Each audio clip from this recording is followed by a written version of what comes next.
He sat up in his seat as the conversation drifted to my travels, but I was more interested in his astounding record of printing money. So of all your businesses, which did you like the most?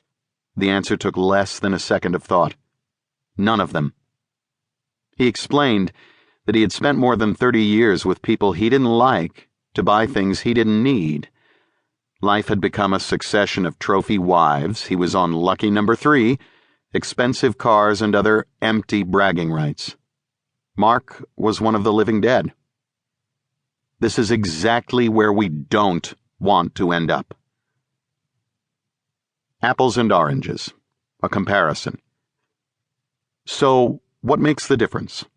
What separates the new rich, characterized by options, from the deferrers, D, those who save it all for the end only to find that life has passed them by? It begins at the beginning. The new rich can be separated from the crowd based on their goals, which reflect very distinct priorities and life philosophies. Note how subtle differences in wording completely change the necessary actions for fulfilling what at a glance appear to be similar goals. These are not limited to business owners. Even the first, as I will show later, applies to employees. D, to work for yourself. NR, to have others work for you. D, to work when you want to. NR, to prevent work for work's sake and to do the minimum necessary for maximum effect, minimum effective load. D, to retire early or young. NR, to distribute recovery periods and adventures, mini-retirements throughout life on a regular basis and recognize that inactivity is not the goal. Doing that which excites you is. D, to buy all the things you want to have.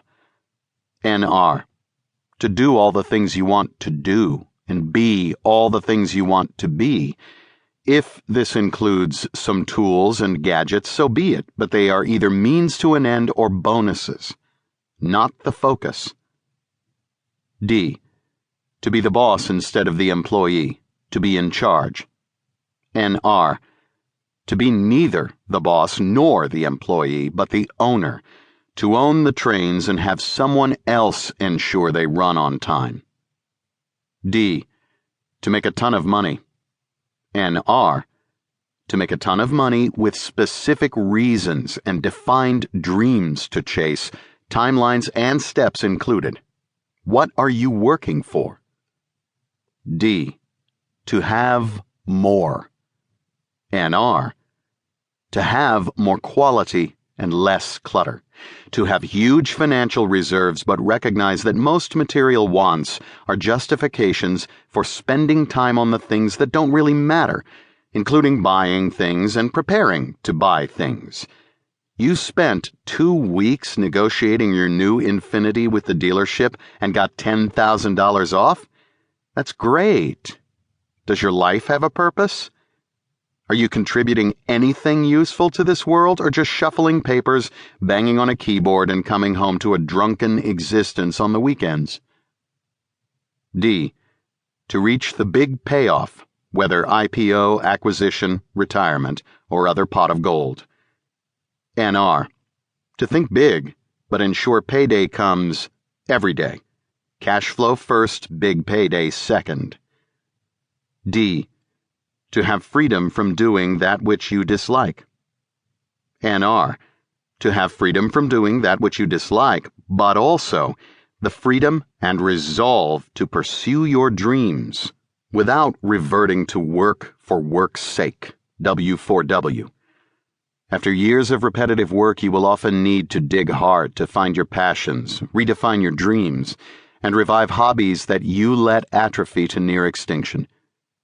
The goal is not to simply eliminate the bad, which does nothing more than leave you with a vacuum, but to pursue and experience the best in the world.